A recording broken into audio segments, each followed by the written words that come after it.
all been there. Whether it's the wider economic climate, a full-scale recession, or just specific challenges your industry or company are facing, times are tight. So your leadership comes to you and wants to cut the HR budget and take away programs and benefits. In this video, we'll talk about 3 reasons why this isn't just a bad move culturally, but why it's also bad for business. Hi, I'm Noah. I'm the head of people at Guusto, and on this channel, we help people leaders like you build amazing cultures by recognizing and engaging your employees. It's easy to be people first when things are going well, but when times are tough, company culture is often one of the first things to suffer. As a people leader, it's your job during the tough times to preserve a culture that's true to your company's values, convince your leadership to maintain a people-first outlook, and make sure that you're doing everything you can to look after the well-being of employees during a challenging period. But this can be easier said than done. When a company isn't doing so well, they'll look to tighten their belts wherever they can. And your people and culture budget, benefits, and other HR initiatives are often seen as nice-to-haves.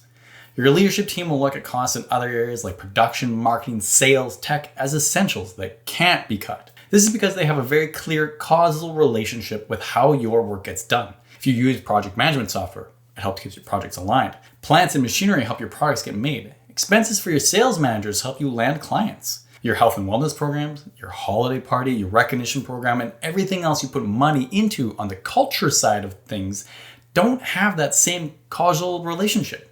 They don't impact your bottom line in a nice, clean, tangible way. So of course, you should lose them first, right? Now, I've been in this situation before, and one of the most important things to understand is that your leadership team, they don't want your culture to suffer.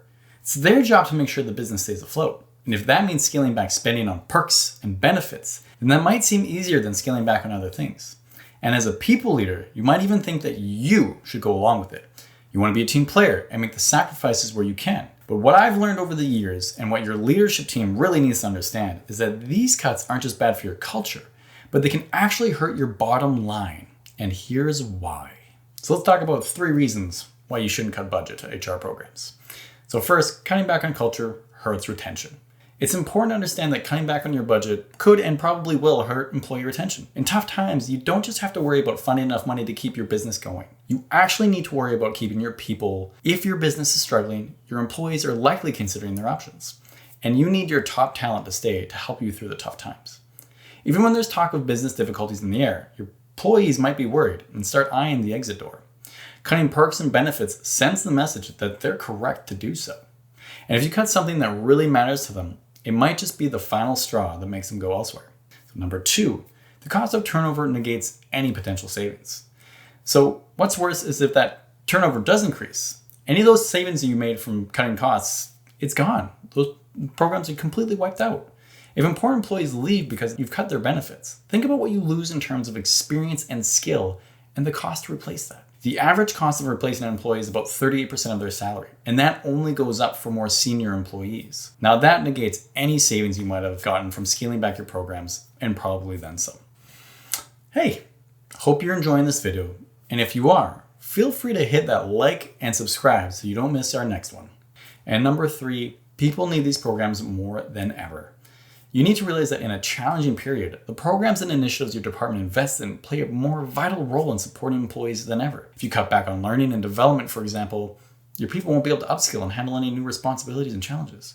If you drop your employee assistance program, they might not get the support they need to look after their own health and wellness in a stressful and uncertain period. Now, this could lead to them becoming overwhelmed, making mistakes on the job, or just burning out completely. If you get rid of your employee recognition program, well, morale and engagement will take a hit, meaning your team will be less productive. Now, while these benefits in these programs are less easy to demonstrate and measure, they really do have a big impact on your bottom line. Now, if you're trying to make the case to your leadership team to keep all of your programs, there are a lot of them who will respond by telling you that in a tough climate, people should just be grateful they have a job. And a few cuts should be something that they grin and bear gladly. And of course, if your situation is looking really bleak and you're facing massive losses and potential layoffs, you might have to look at making some of those compromises.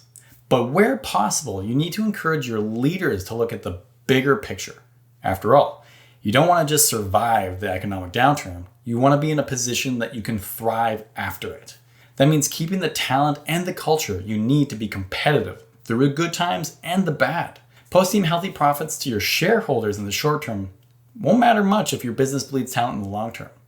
And here's the thing. No matter the economic or market situation, your employees almost always have more options than your company does. Your owners, shareholders, leaders, they're all kind of tied to the company. They've invested in it. They've signed contracts. They need to kind of stick around and make it work. If your employees aren't happy with the deal they're getting from you, they can go and get a better deal somewhere else, work in a different industry, even change career paths if they need to. Your company needs your people far more than they need you. Make sure you treat them as essential. Hey everyone, thanks for watching. I'd love to know what people strategies you and your company have found helpful during tough times. Throw them in the comments. So to recap, you shouldn't skimp on your people and culture initiatives during tough times because cutting your programs could hurt retention. The cost of turnover wipes out any cost savings. And these programs matter more than ever in tough times. If you take steps to keep the perks and benefits that matter to your people in place, you'll be in a much better position for long-term success. If you're looking for a way to actually strengthen your culture and improve morale and engagement during these tough times, employee recognition might be a good option. It's a relatively low-cost initiative that can drive improvements in retention, productivity, and a number of other areas. To find out more, click the link to download our Ultimate Employee Recognition Playbook, which takes you through 6 simple steps to build and launch a successful program. Hey everyone, if you found this video helpful, hit that like button as it really helps get the video out to more people. And if you want more great culture building content, be sure to subscribe and ring the bell icon so you don't miss another update. Thanks for watching, and don't forget to recognize someone for a job well done. Mucho gusto.